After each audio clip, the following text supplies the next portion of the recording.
Chapter 6. Then he went out from there and came to his own country, and his disciples followed him. And when the Sabbath had come, he began to teach in the synagogue. And many hearing him were astonished, saying, Where did this man get these things? And what wisdom is this which is given to him, that such mighty works are performed by his hands? Is this not the carpenter, the son of Mary, and brother of James, Joseph, Judas, and Simon? And are not his sisters here with us? So they were offended at him.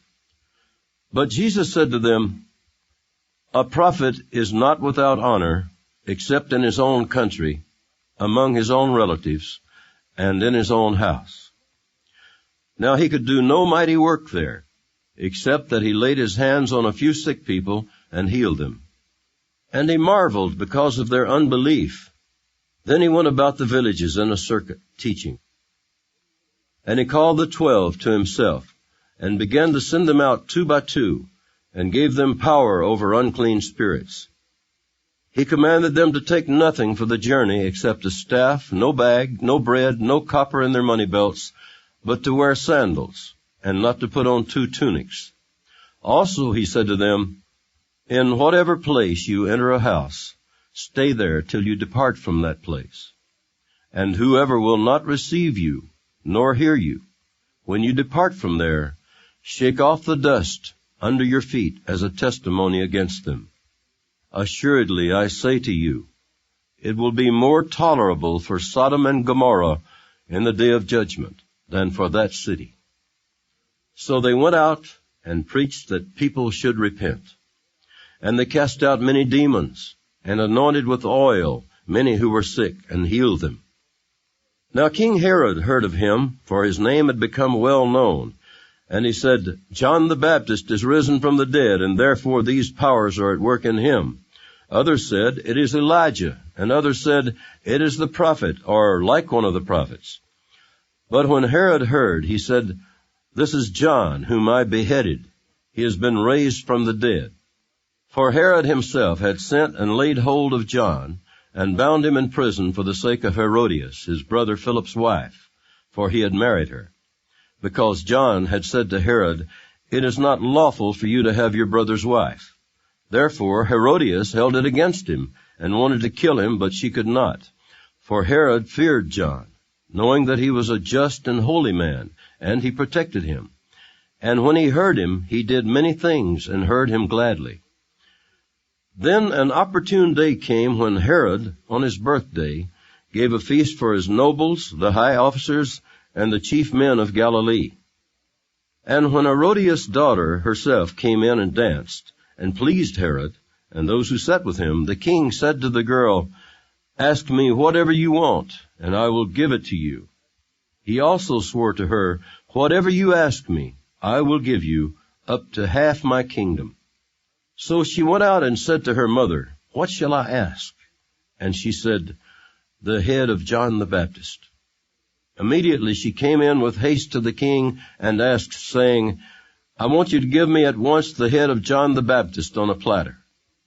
And the king was exceedingly sorry, yet because of the oaths and because of those who sat with him, he did not want to refuse her. Immediately the king sent an executioner and commanded his head to be brought.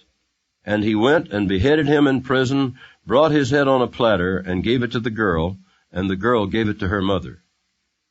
When his disciples heard of it, they came and took away his corpse, and laid it in a tomb.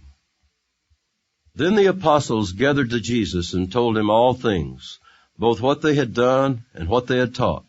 And he said to them, Come aside by yourselves to a deserted place, and rest a while. For there were many coming and going, and they did not even have time to eat. So they departed to a deserted place in the boat by themselves. But the multitudes saw them departing, and many knew him, and ran there on foot from all the cities. They arrived before them, and came together to him. And Jesus, when he came out, saw a great multitude, and was moved with compassion for them, because they were like sheep, not having a shepherd. So he began to teach them many things. When the day was now far spent, his disciples came to him and said, This is a deserted place, and already the hour is late.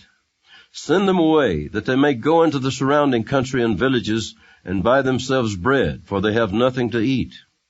But he answered and said to them, "You give them something to eat." And they said to him, "Shall we go and buy 200 denarii worth of bread and give them something to eat?"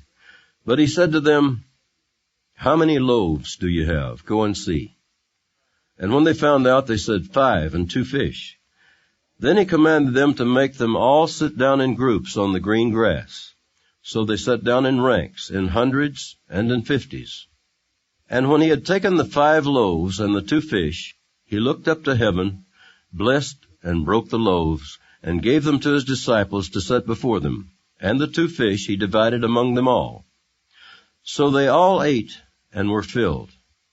And they took up 12 baskets full of fragments and of the fish. Now those who had eaten the loaves were about 5,000 men. Immediately he made his disciples get into the boat and go before him to the other side, to Bethsaida, while he sent the multitude away. And when he had sent them away, he departed to the mountain to pray. Now when evening came, the boat was in the middle of the sea, and he was alone on the land. Then he saw them straining at rowing, for the wind was against them. Now about the 4th watch of the night he came to them, walking on the sea, and would have passed them by. And when they saw him walking on the sea, they supposed it was a ghost, and cried out. For they all saw him and were troubled. But immediately he talked with them and said to them, "Be of good cheer, it is I. Do not be afraid." Then he went up into the boat to them, and the wind ceased, and they were greatly amazed in themselves beyond measure, and marveled. For they had not understood about the loaves, because their heart was hardened. When they had crossed over, they came to the land of Gennesaret, and anchored there. And when they came out of the boat, immediately the people recognized him, ran through that whole surrounding region, and began to carry about on beds those who were sick to wherever they heard he was. Wherever he entered into villages, cities, or the country, they laid the sick in the marketplaces, and begged them that they might just touch the hem of his garment. And as many as touched him were made well.